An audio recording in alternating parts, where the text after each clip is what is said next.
Hills కాన్స్టిట్యున్సీలో అయితే by ఎలక్షన్స్కి రంగం సిద్ధంగా ఉంది. ఈసారి విజయం నవీన్ యాదవ్ గారికి వస్తుందా, లేదంటే మాగంటి సునీతమ్మకి వస్తుందంటారా?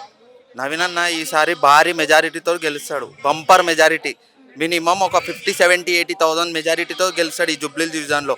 3 టైమ్స్ కంటెస్ట్ చేసి అన్న 3 టైమ్స్ ఓడిపోయిండు. ఆపోజిషన్ పార్టీ చేయబట్టి, బీఆర్ఎస్ పార్టీ చేయబట్టి. ఒకసారి బీఆర్ఎస్ఏ కదా మరి పోటీకి వచ్చేది, మరి దాన్ని బట్టి మళ్ళీ ఓడిపోయే అవకాశాలు కూడా కనిపిస్తున్నాయి కదా. మా ఆంటీ చనిపోయిండు, సింపతి తోటి వాళ్ళ వైఫ్ ఏడ్చుకుంటా ఇదంతా నిన్న మీటింగ్లో అదంతా చేసింది, ఏడ్చుకుంటా సింపతి అని. అసలు ఏం లేదు, ఈసారి నవీన్ అన్న పక్కా గెలిచేదే. నిన్న జరిగిన నిన్న ఒక మీటింగ్ అయితే జరిగింది బీఆర్ఎస్ నుంచి. వాళ్ళు కూడా మేము ఈసారి విజయానికి ఎన్ని ఓట్లు పడతాయని కాదు, ఎంత మెజారిటీతో గెలవాలి అనే అంచనా కోసం అని పెట్టాము ఈ సభ అని అంటున్నారు. మరి నిజంగానే వాళ్ళు అంచనా కోసం పెట్టారా, మరి మెజారిటీ కోసం పెట్టారంటారు? వాళ్ళు చేసింది అదంతా డబ్బులు పెట్టి పిలిచిన పబ్లిక్, అదంతా వాళ్ళు సొంతంగా వచ్చింది కాదు. మొత్తం బీఆర్ఎస్ పార్టీ డబ్బులు ఖర్చు పెడుతుంది, ప్రజలకు ఏం చేయదు. నవీన్ అన్న 24/7 ఉంటాడు. ఎక్కడున్న ఈ సరౌండింగ్లో జుబ్లీల్స్ ఎక్కడున్న ఈ సూడలో పుట్టి పెరిగిన ఆయన లోకల్ క్యాండిడేట్, ఆయనకు సపోర్ట్ చేస్తే ముందు మనకు అభివృద్ధి చాలా జరిగేది ఈ సూడలో. 10 years ఏం చేయలేడు మేడం. ఒక 10 years నుంచి ఏం అభివృద్ధి లేదు అసలు. కిషనగర్ కాదు, ఇసు కూడా కాదు, అసలు వీళ్ళు దోచుకొని తిన్నారు. గూండాయిజం, పబ్లిక్ మీద గూండాయిజం.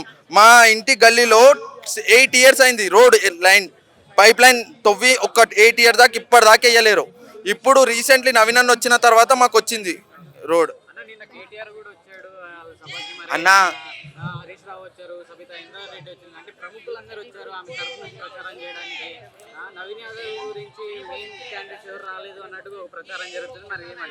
నవీన్ అన్నని చూసి భయపడి హరీష్ రావు, కేటీఆర్ వీళ్ళందరూ వస్తున్నారు. ఇన్ని రోజులు రాలే కదా, మా ఆంటీ గోపీనాథ్ ఉన్నప్పుడు హరీష్ రావు, కేటీఆర్ వీళ్ళంతా. ఇప్పుడు నవీన్ అన్న టికెట్ రాగానే, కాంగ్రెస్ నుంచి రాగానే వాళ్ళకి భయం అనేది పుట్టుకుంది మనసులో.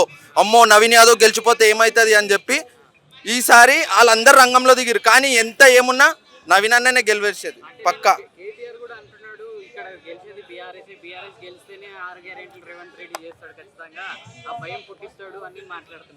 వాళ్ళు చెప్పేది చెప్తారన్న, వాళ్ళకు కూడా తెలుసు ఓడిపోతామని.